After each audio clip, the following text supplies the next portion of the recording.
रोहन गुप्ता, ये बताइए, मैं आपके पास आऊंगा, ये स्पेशल सेशन आते ही ये कांग्रेस पार्टी महिला आरक्षण की बात क्यों करने लग गई? क्या आपके पास कोई स्पेशल इनपुट है इसके बारे में? देखिए, बात इनपुट की नहीं है, ये सरकार की हमेशा से आप देखिए इनकी एक रीति रिवाज रहा है कि देश के ऊपर अपने गलत फैसले थोप देते हैं। प्रधानमंत्री जी ने कहा कि हम तो ऐतिहासिक फैसले लेते हैं। बिल्कुल आप ऐतिहासिक फैसले लेते हैं कि जिससे देश की जान खतरे में आ जाए। नोटबंदी का ऐतिहासिक फैसला आपने लिया, जिसका खामियाजा आज भी देश का छोटा व्यापारी भुगत रहा है। उसके बाद 3 काले कानून का ऐतिहासिक आपने फैसला लिया, जहां पे भी संसद का आपने अनादर किया। आप अगर ट्रांसपेरेंट होते, अभी आपने कहा सरप्राइज, लोकतंत्र में सरप्राइज देने का एक नई शुरुआत भाजपा ने की है। ये सरप्राइज नहीं है, तानाशाही है कि हम जो चाहेंगे हम कुछ भी लेके आए। अगर आपको जो भी बिल लाना है आप उसको डिस्कशन कीजिए, टेबल पे रखिए, ऑपोजिशन के साथ में डिस्कस करिए। हर चीज सरप्राइज क्यों लाना है आपको?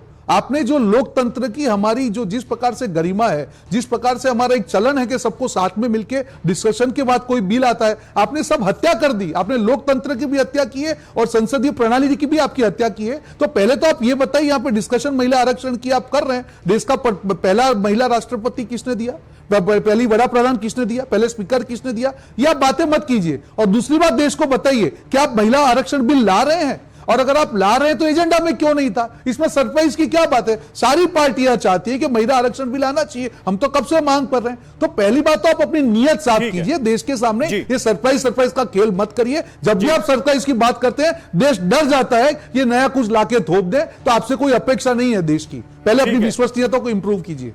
नहीं, वैसे सरप्राइज और चमत्कार तो अधीर रंजन बोल रहे थे, लेकिन मैं शहजाद आपके पास आऊंगा, सबके पास आऊंगा, लेकिन एक एक बार पहले सबका एक रिएक्शन हो जाए। राजकुमार भाटी, तो समाजवादी पार्टी को क्या मौजूदा स्वरूप में ये महिला आरक्षण बिल अगर जो आता है तो वो मंजूर होगा, या अपने रिजर्वेशंस के साथ ही जाएंगे आप लोग? नहीं, मैं दिन में भी एक डिबेट में शहजाद पूनावाला मेरे साथ थे, उन्होंने डिक्टो यही बातें उसमें भी कहीं, और उन्होंने यही पूछा जो भी आपने शब्द प्रयोग किया है कि मौजूदा स्वरूप में। शहजाद पूनावाला का जोर भी इसी बात पे था कि एज ए टीज क्या ये समर्थन करेंगे। मैं उस समय तो समझ नहीं पाया, लेकिन अब मेरी समझ में आया इनका मकसद क्या है। भारतीय जनता पार्टी शायद ये सोच रही है कि जो इंडिया गठबंधन में पार्टियां हैं वो इस पर खेमे में बट जाएंगी। ये इसका मतलब राजनीति करने के लिए सोचा छोड़ा गया है। इनकी नीयत कुछ देने की नहीं है महिलाओं को। जहां तक आपका सवाल है कि हमारा क्या स्टैंड होगा, हमारा स्टैंड इस पर बहुत क्लियर है, पहले से ही क्लियर है। आरक्षण, महिलाओं को आरक्षण दीजिए, आप महिलाओं को आगे बढ़ाने के हर कदम का हम स्वागत करेंगे। माननीय नेताजी ने तो सदन के अंदर ये बोला था कि आप 33% के बजाय 50% दो, हम उसका समर्थन करेंगे। लेकिन उसमें हमारी शर्त यह है कि ओबीसी महिलाओं के लिए उसमें अलग से कोटा होना चाहिए। अगर बिना ये कोटा दिए आप करते हैं तो इसका मतलब आप ओबीसी के हकों को मारना चाहते हैं, आप ओबीसी को संसद में जाने से रोकना चाहते हैं। गौरव जी, एक बात और मैं थोड़ा सा कह दूं, आप इस बात पर गौर करिए, एक पत्रकार होने के नाते बाकी लोग भी गौर करें कि जो तमाम आरक्षण की विरोधी शक्तियां रही हैं, जो हमेशा आरक्षण की आलोचना करती रही हैं, चाहे वो आरएसएस हो, चाहे बीजेपी हो, चाहे और दूसरी पार्टियां हो, जो वर्ग आरक्षण के विरोधी रहे, वही महिला आरक्षण को बढ़ चढ़ के समर्थन कर रहे हैं। इसके पीछे कुछ ना कुछ षड्यंत्र तो है, कुछ ना कुछ बदनीयती तो है। और वो बदनीयती साफ तौर पे ये है कि ओबीसी महिलाएं पढ़ी लिखी नहीं होती हैं, खेतों में काम करती हैं, हाथ से हाथ की दस्तकारी करती हैं, मजदूरी करती हैं, वो चुन के संसद में नहीं पहुंच पाएंगे।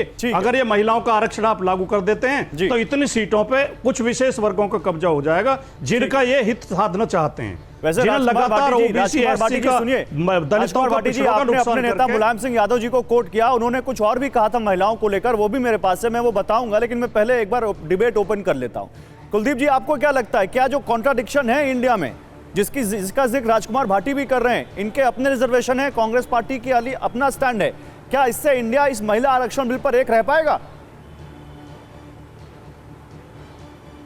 देखिए गौरव जी, मुझे लगता है कि इंडिया भी यही चाहता है, हम भी ये चाहते हैं, सबको ये चाहते हैं कि महिलाओं को उनका अधिकार मिले, महिला सशक्तिकरण हो, महिलाएं मजबूत हो, महिलाएं ताकतवर बने इस देश के अंदर।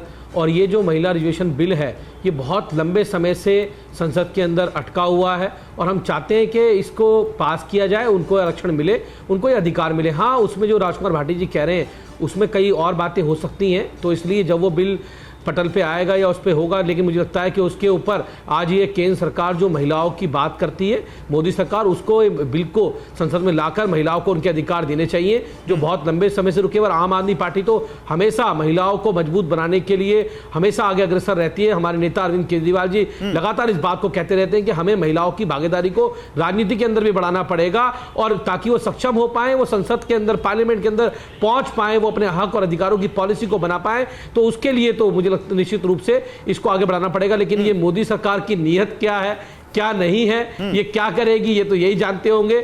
और मुझे लगता है कि ये बिल्कुल सच बात है कि जब भी ऑल पार्टी मीटिंग्स होती हैं तो उसमें वो एजेंडा क्लियर करना चाहिए, सबके साथ बात करनी चाहिए। यही तो इस लोकतंत्र की खूबसूरती है। ये विपक्ष और पक्ष क्या है, जब ऑल पार्टी मीटिंग आप बुलाते हैं तो उसमें आपको डिस्कशन करना चाहिए। आप एजेंडा बताएंगे नहीं, आप एजेंडा छुपाएंगे, तो मुझे लगता है ये तो कहीं ना कहीं आप इस लोकतंत्र के साथ भी मजाक कर रहे हैं। और मैं तो कह रहा हूं कि अब ये नए संसद भवन में जा रहे हैं तो कम से कम पुरानी अपनी जो आपकी नीयत है उसको छोड़ते हुए भारतीय जनता पार्टी को आगे बढ़ना चाहिए। पक्ष विपक्ष दोनों को लेकर साथ आगे बढ़े और देश के हित में काम करने का काम करे। देश पे महंगाई पे चर्चा करे, बेरोजगारी पे चर्चा करे, किसानों पे चर्चा करे, अहम चर्चा करे, महिला आरक्षण बिल के ऊपर बात करे और उसको बात करके आगे बढ़ना चाहिए।